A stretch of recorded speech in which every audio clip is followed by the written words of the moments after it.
In a battle of 3, I was challenged to paint a model and build one sweet looking diorama in less than 24 hours. Here's what went down.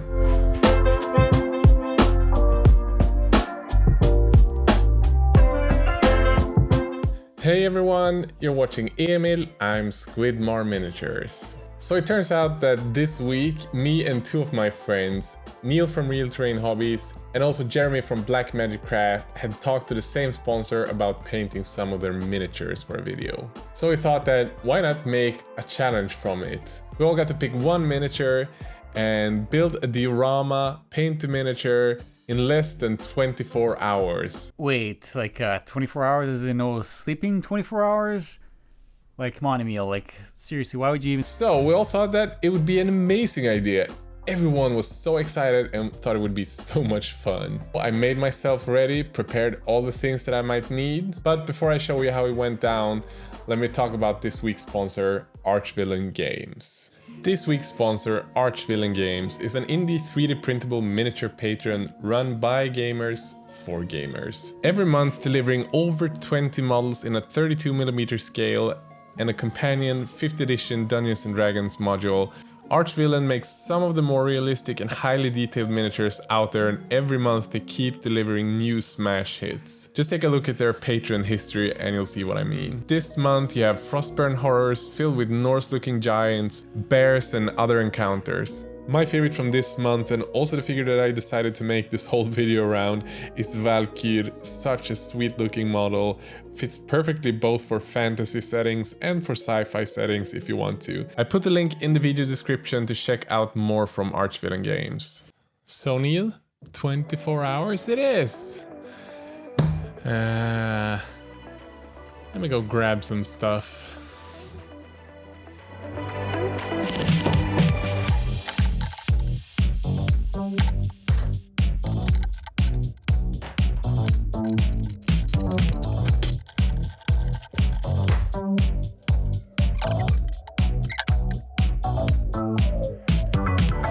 So I got all of my favorite basing materials ready here. So I guess the rule was 24 hours, maximum of 10 centimeters width. This one is like 6.5, maybe 6 centimeters. So I'm gonna use this one to make it a bit wider, then try to kind of build on top of it, get a cool composition. If I have time, I might make like a painted background. I've never done that, so that would be really fun to try out, but it's 24 hours to build a diorama and paint a large figure. My idea, because these are frost giants, so I wouldn't be surprised if Neil makes a snow theme diorama, which would make sense if you have frost giants, but I wanted to do something different that I haven't done a bit. I did a really cool snow diorama piece, or a snow diorama base for a space wolf. So I figured, how about a wasteland, sci-fi wasteland? Let's just, I guess, start building and we'll see where we land. So I'm gonna use hot glue because in the beginning steps it's quite easy to remove if I need to. So I think that's gonna be great.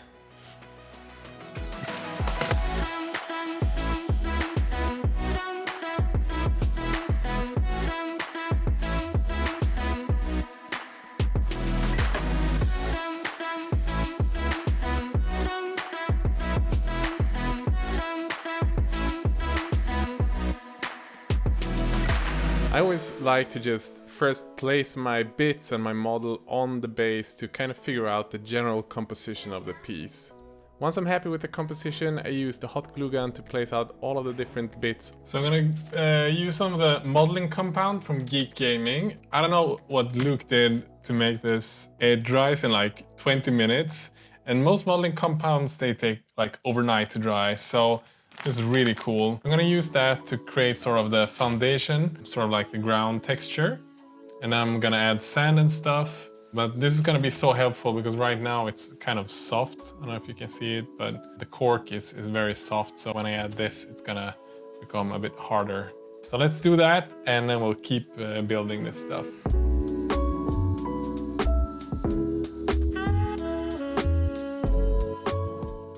So I'm just using my fingers, placing out the modeling compound all over the base creating a more natural texture than just a flat surface that the cork coaster has. I need to go wash my hands.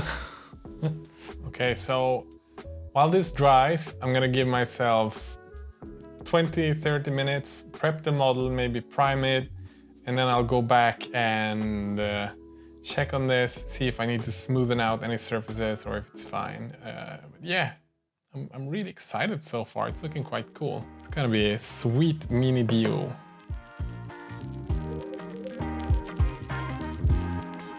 It's 10:25 a.m. I'm 1 hour in. How's it going for you? What I'm about to do is a really bad idea. I'm fairly certain it's gonna fail.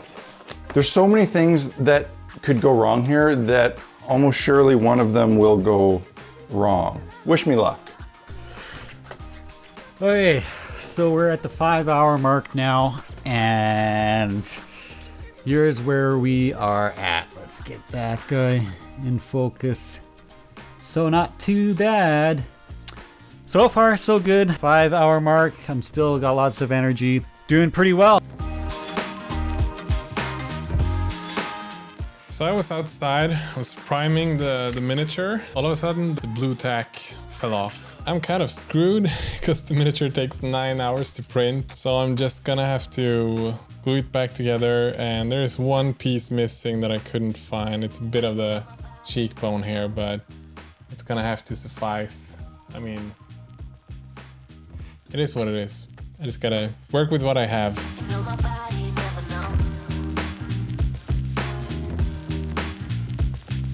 These are roots, and they're gonna be roots. I'm gonna put them like under here, so it's like roots hanging down a bit, and I'm gonna add cork bark as well to get some texture there.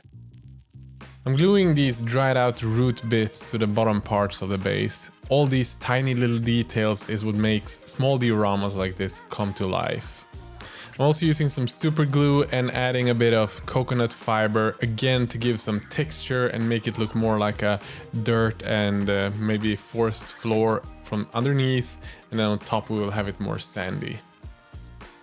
So after a layer of glue and mixed sand on the top, I'm using some matte sealant spray from Geek Gaming. After I have this sealant spray added, I sprinkle a tiny bit of super fine sand on top. This will make it feel more like sand and more scale proper than these bigger mixed sand bottles do.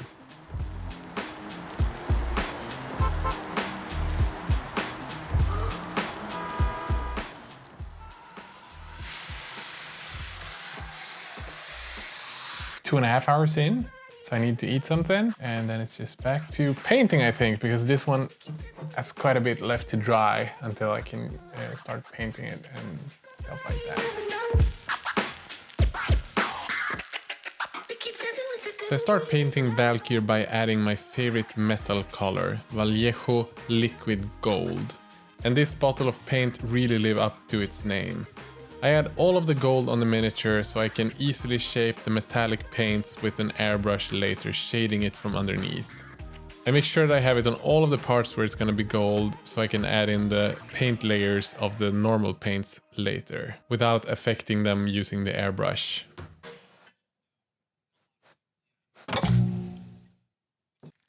Vilken säkring.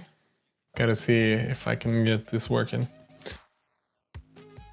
It's actually been an hour since I painted, probably even more, maybe 45 minutes to an hour. Power is finally back. It was pitch black in the basement, so I couldn't paint anything, couldn't record, because obviously we didn't have any power. So I better hurry up.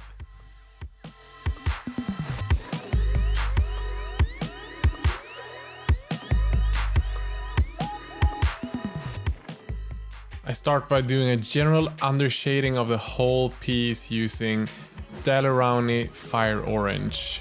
I then add a drop of black ink and go into the corners and just spray a little bit more in the deepest, darkest areas to shape the miniature even a bit more.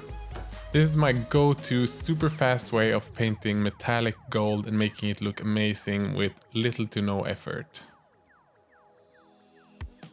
I'm just jumping directly into painting base coats all over the miniature to make sure that I have a great coverage of all of the parts of the Mini. Khorne Red on all of the red parts, Bugmans Glow on the skin, and then Rhinox Hide on all of the leather parts.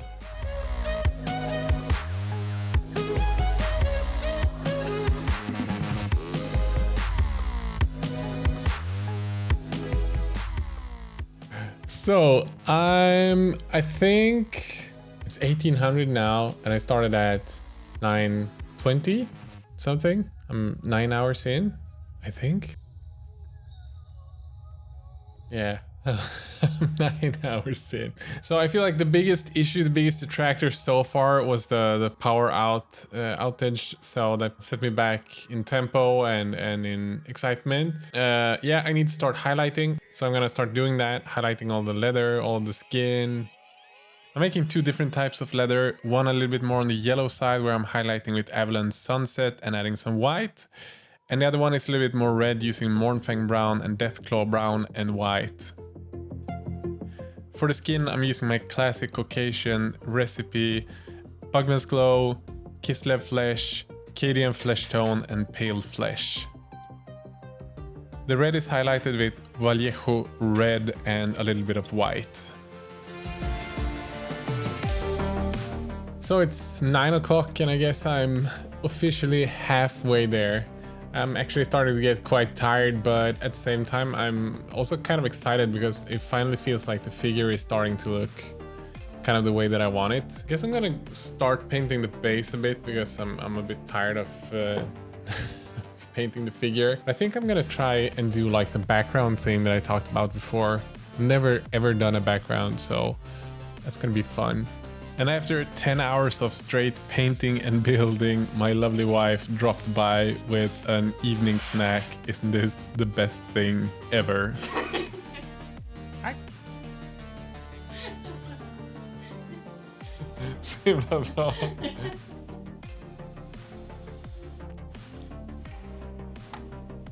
When the whole diorama piece was primed in black, I added some Elysian green to my airbrush and painted all of the different metallic pieces and environmental pieces in green. For all of the sand dune parts, I painted with Vallejo brown sand.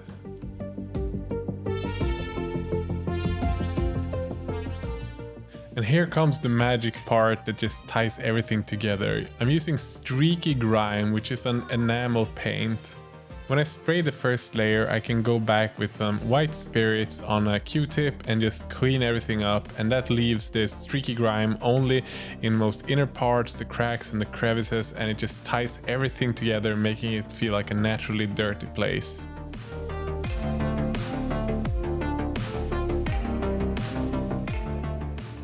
As you might see on my body language and my eyes, I was starting to get a little bit more tired at this time. But I needed to add some more weathering to the base and create more rust effects and different oxide effects. And I'm using a turquoise color for the oxide effects and just an orange for the rust effects, watering it down a lot just to make sure that it seeps into the cracks instead of lying flat like a thick layer on everything.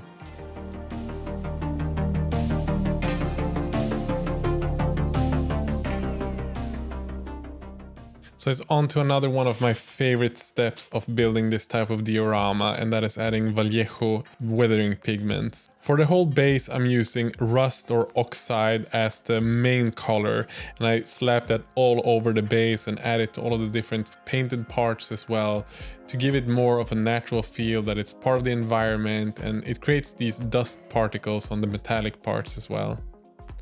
And then adding brown or marron ox on the edges, and this one is a little bit darker. It's called iron oxide, so it's more like a burnt umber type color, and it just frames the piece, creating the main light source in the center. As a final thing, I'm adding a little bit of a lighter pigment called yellow ochre. I'm putting this more focused directly underneath where the figure will be. And with these three different pigments, I've created a really nice composition that just frames everything and puts focus in the center of the piece. And then spraying some varnish with a low pressure from above to make sure that the pigment doesn't fly away, and it's just dusting down this varnish on top of it to seal everything on the base. Now we're moving into a territory I've never been in before, making a backdrop or a background for a diorama. I found a reference on the internet from a Mad Max poster that I could use as a reference when I paint, because I'm not an expert, so I always need to have something in front of me that I can almost directly copy from or see how details work when I paint. I found an old piece of cardboard and just started painting on that one, first by priming it black and then adding white through an airbrush, creating a horizon and just giving it a better base coat for the brighter color that I'm gonna add later. For the sky I started with the turquoise color. I then cut a couple of pieces from a paper using somewhat of a wave shape. And this was perfect to create somewhat of an atmospherical sky, almost like northern lights. I then sprayed with a darker blue first to create these waves, and then added a little bit of black on the edges to frame it even a bit more, as I said, creating the focus on the center of the piece. When this was done, I could add a little bit of white ink into the center, and then I started painting the desert at the bottom of the background. For the base, I used Archvillain Sunset and then added Mournfang Brown for the parts that I wanted to be darker, and then a little bit of the whiter yellow to the highlights to make it pop a little bit more. There was a lot of back and forth painting this. As I said, I've almost never in my life painted freehand stuff like this, so it was a really fun experiment and it really pushed my limit a lot.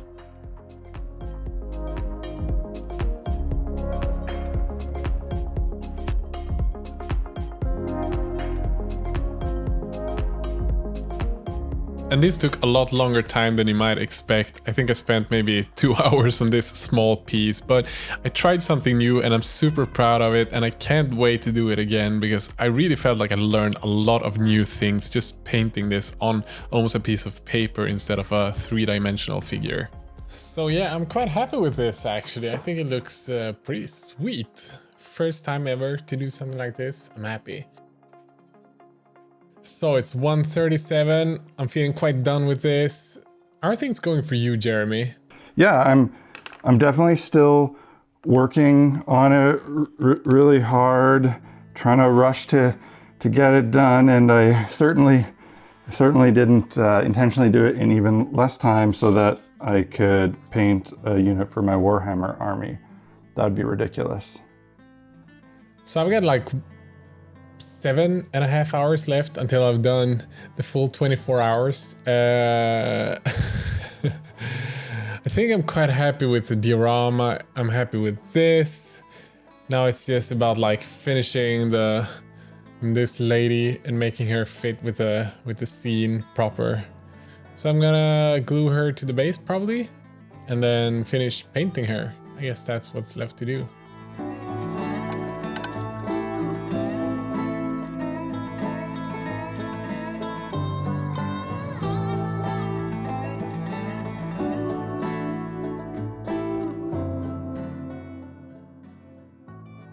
And now it's just up for a sprint against the inner clock to finish as much as I can before I get too tired.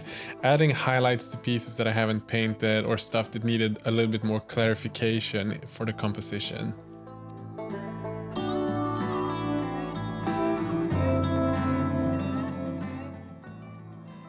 And considering how long I had come and how much time I still had left on the clock until we hit 24 hours, I thought it was time to do some more playing around with the environment. So for the tiny bomb shelter, I thought it would be even cooler if this was more like a cryotube, where maybe there was text examples before of maybe humans lying in this cryotube. So I cut a piece of plastic from an old blister pack, and then I added a bit of UV resin to get it in place. It's 3 at night. I've got 6 hours, 20 minutes to spare, and I'm calling her done. I think she's done, or at least I'm too tired to figure out if something is not done with her. I'm really excited about this. I'm super happy about the end result. Like, the scene is really sweet. I really enjoy the scene. I never really got that super tired yet. I'm just super slow. That's what happened like the last few hours. I just got really slow at working, but it's fine. Yeah, I'm really excited to see what Jeremy and Neil is gonna do with this one. So just flash forward 2 days to the future when I'm not as tired anymore, and I'll end this video. So it's been 5 days since I finished the miniature and the diorama, and I must say this 24-hour challenge was one of the most fun I've done in a long time. I think mainly because I pushed myself to, even if I was tired of something, even if I was excited to do something else, I had to push myself to finish it and go through with the figure. So I can really recommend you to, if you have a weekend, maybe take 12 hours or 14 hours and force yourself to try to finish something in that time frame. Because at least for me, I got to try a lot of new things I've never done before, and I feel like I built my best diorama to date. I don't think I've ever built something I'm this happy about before. So that says something. If you learned something and maybe had a bit of fun, please consider smashing the like button and subscribe if you want to see more hobby videos every week. If you want to support this channel, there's a couple of ways you can do that. You can pledge a few $1 over at Patreon, like all of my awesome Patreon supporters. Huge thanks to my top patrons. You guys are the best. If you have any questions about any of the gear that I use, any of the tools, paints, brushes, camera equipment, whatever, I have that all listed on my website squidmar.com, as well as the 3D printers that I use every month to print the figures that I do in these videos. If you follow any of those links, Amazon and my other affiliates kick a bit of money back to this channel, so it means that I can keep running this channel and make videos every week. With that said, friends, I hope you have a great day. Bye.